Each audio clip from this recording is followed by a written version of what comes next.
Salut tout le monde, nous sommes les Two Girls. Aujourd'hui, on va vous raconter notre story time le jour où on est parti en vacances et on a failli se faire tuer. Voilà, et c'est en fait c'est une histoire vraie. Donc on va vous raconter tout ce qui s'est passé à ce moment-là.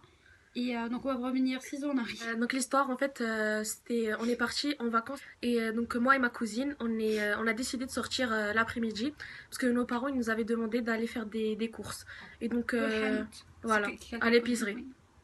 Et donc là, en fait, avant d'arriver chez l'épicerie, il y a une école. On voit qu'il y avait deux hommes. Ils étaient grands.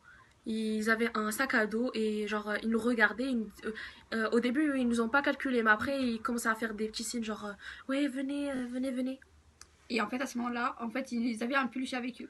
Et en fait à ce moment-là, bah, elle croyait, donc elle allait partir. Moi, on était encore petits, ça remonte à 6 Donc on avait à ce moment-là, comme ça. Ouais, donc à ce moment-là on était encore enfants, donc voilà. T'as pas vu ma voix les casser? Ouais. Et en fait, à ce moment-là, donc, en fait, elle allait partir. Donc, et je lui dis, mais pourquoi tu vas en fait? Ouais, en fait, au moment où je voulais y aller, elle a vu genre que... qu'on regarde pour qu'ils nous appellent en fait, parce que tu vois, ils veulent quoi de nous, même s'ils veulent qu'on leur montre une adresse, nous on connaît pas, donc nous sommes des enfants, ça se voyait vraiment bien à notre âge, tu vois. Et donc, et là, j'aperçois un couteau. En fait, leur sac à dos, il y avait un petit... Ouais, en fait, le sac à dos, il était un peu entrouvert et il y avait un couteau qui sortait un peu. Elle l'a vu, moi je l'ai pas vu. Et c'est là, en fait, elle m'a dit non, non, non, reste là. Genre, c'est dangereux, quoi. Ouais, et en fait, à ce moment-là, quand c'était donc...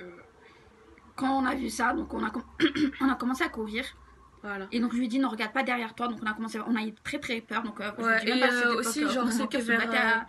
Et donc bah, surtout qu'on était petits, il y avait personne on va dire dans la rue parce que tout le monde faisait la sieste à cette époque. Vous voyez à 14h, vous voyez tout le monde fait de la sieste et tout, surtout au bled et tout. Donc après on a commencé à courir. Et en fait, genre quand elle a voulu traverser, il y avait une moto qui arrivait, elle l'a pas vue et du coup elle s'est fait renverser. Et du coup je me suis fait renverser. Bah, pour vous dire que mais c'est vrai parce que je voyais vraiment pas, parce que j'avais tellement peur que je voyais même pas de voiture ni rien. Voilà. Pour moi en fait il fallait juste que je me sauve en fait. Du coup je cours et je cours à fond. Voilà. Et à ce moment-là, la moto m'a renversée malheureusement. Au moment où elle s'est fait renverser, là on a commencé à crier, surtout moi parce qu'elle elle était genre. Bah moi j'étais. Voilà, ouais, elle se rappelait genre elle se rappelait de rien et là j'ai commencé à crier. Après le monsieur dans l'épicerie il est sorti, les voisins ils ont commencé à regarder par les fenêtres tout ça et donc voilà. Et les deux ont pu fuir. Ouais, et les gens genre les deux hommes qui nous suivaient quand ils ont vu ça c'est bon ils se sont barrés. Ouais, bah oui, ils vont se barrer, ils vont pas. Surtout qu'il y avait tout le monde qui est sorti à ce moment-là, parce que comme elle a crié, tout le monde est sorti en fait. Et du coup, bah eux ils ont pu fuir. Et après, moi je suis partie à l'hôpital, donc je suis restée quand même un bon temps, parce que franchement, l'accident c'était pas. Ouais. Voilà. Ça... Et donc elle restait un peu, je sais pas, au moins, je sais pas, 3-4 jours, mais ça va, elle a rien de grave. Et donc nous, après ça, on est revenus ici, en France. Et après, un mois, non, avant, attends, on a oublié. Donc, après 3-4 jours, quand elle est sortie de l'hôpital, les policiers ils sont venus nous voir. Ils nous ont demandé d'écrire les hommes parce qu'apparemment ils étaient recherchés. Ouais. Depuis longtemps. Ils ont déjà fait des criminels auparavant. Voilà, donc nous on a juste décrit ce qu'on avait vu parce que déjà ils étaient de loin, c'était des grands. Et quand on est revenu en France, les policiers ils ont appelé nos parents, ils nous ont dit comme quoi ils les avaient attrapés et que c'était des gens dangereux. Ils avaient tué une petite fille, donc ça aurait pu nous arriver à nous aussi. Mais heureusement on n'a rien eu. Ouais. Et en fait, c'est grâce à moi un peu. Ouais, c'est grâce à l'accident. C'est moi qui l'a vu le couteau, si j'ai pas vu le couteau. Et c'est grâce aussi à l'accident. Ouais, mais c'est aussi au couteau aussi. Parce que si j'ai pas vu le couteau, t'allais y aller, non? La vérité. Ouais.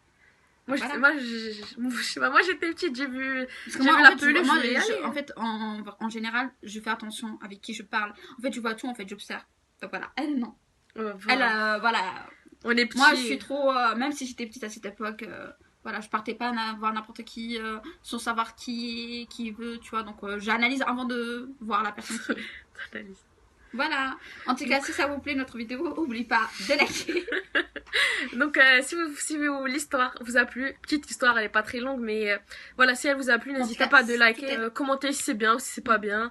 Et donc, si vous voulez d'autres thèmes ou d'autres vidéos, n'hésitez pas voilà, dans les commentaires. Dans la barre de commentaires en bas.